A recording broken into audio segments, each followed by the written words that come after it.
नमस्कार बंधुरा एसएस दास किचेने आपनादेर सकलके स्वागतम। आजकेर रेसिपि आमलकी आचार।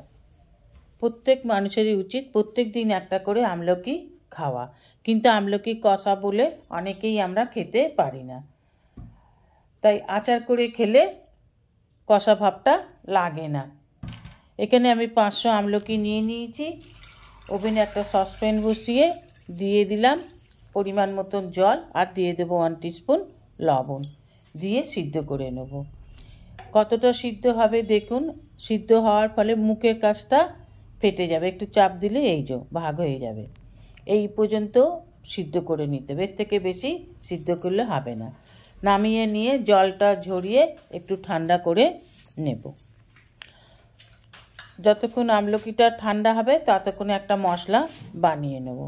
ওভেনে একটা ছোট কড়াই বসিয়ে দেব, দিয়ে দেব 2 চামচ ধনে, গোটা ধনে, 2 চামচ জিরে, 2 চামচ পাঁচফোড়ন, 2 চামচ মৌরি, দিয়ে দেব গোটা গরম মশলা, 4টে এলাচ, 4টে লবঙ্গ, একটু দারচিনি দিয়ে ভালোভাবে নেড়ে একটু ভেজে নেব। খুব বেশি ভাজবো না, খুব বেশি ভাজলে পুড়ে যাবে, হালকা লাল করে ভেজে নেব। যখন মশলা দিয়ে ভাজা গন্ধ ছেড়ে দেবে তখনই নামিয়ে নেওয়া ঠিক।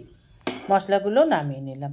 এবার আমলকিগুলো একটু ঠান্ডা হয়ে গেছে, একটু চাপ দিলেই ভেতর থেকে এই দানাগুলোকে বার করে নেওয়া যাবে। এইভাবে দানাগুলোকে বার করে নেব। এই যে একটু সিদ্ধ হয়ে গেছে, কাজেই মুখটা একটু চাপ দিলেই দানাগুলো বেরিয়ে আসবে। ঠিক এইভাবেই সিদ্ধ করে নিতে হবে। দানাগুলো বার করে নিয়ে ফেলে দেব। যেটুকুনো বা কালো দাগ ছিল সেগুলো ভালো করে বেছে ফেলে দিতে হবে। আমি এগুলো সব ফেলে দিয়েছি, বাকিগুলো নিয়ে নিলাম। যে একটু কালো দাগ আর দানাগুলো বেছে ফেলে দিলাম। এবার হাতে করে একটু ম্যাশ করে নিতে হবে। এইভাবে ম্যাশ করে নেব। একেবারে আলু ভাতের মতন চটকে মাখবো না, একটু ম্যাশ করে নেব।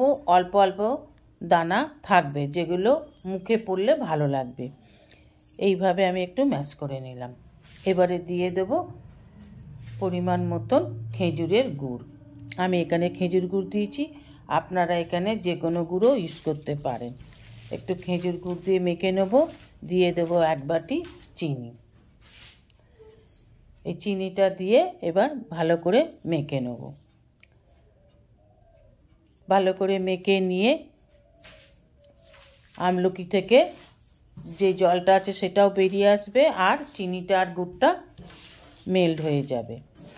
ভালো করে মেখে নিয়ে 10-15 মিনিটের জন্য ঢাকা দিয়ে রেখে দিলাম। 10-15 মিনিট পর ওভেনে ফ্রাইং প্যানটা বসিয়ে দিয়ে এবার ভালো করে নেড়ে রেসিপিটা বানিয়ে নিতে হবে। দিয়ে দিলাম বিট লবণ আর সাদা লবণ। বিট লবণ আর সাদা লবণ দেওয়ার ফলে আরও একটি জল রিলিজ হবে আমলকি থেকে। এইভাবে গুড় আর চিনিও মেল্ট হয়ে যাবে। যেটুকুনো বা জল আছে সেটা আমলকি থেকে বেরিয়ে যাবে।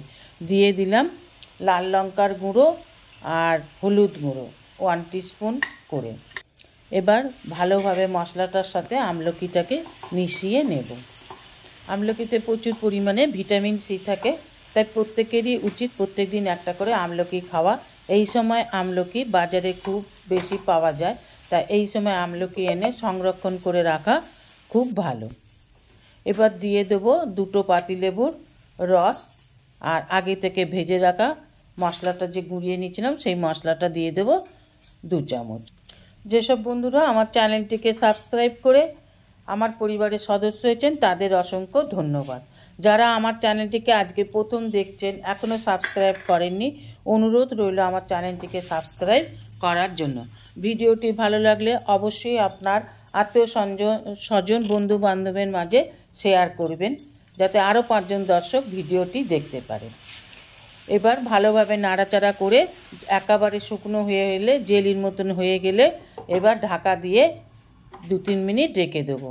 2-3 মিনিট পর নামিয়ে নিয়ে এসেছি। বন্ধুরা এই যে এইরকম হয়েছে, একেবারে জেলি চিটচিটে ভাব হয়ে গেছে। এই যে এই অবস্থায় নামিয়ে নিলাম। এবার ঠান্ডা হয়ে গেলে কাঁচের জারের মধ্যে ভরে রেখে দিন, 6 মাস থেকে 1 বছর আপনি আমলকির আচার খেতে পারবেন।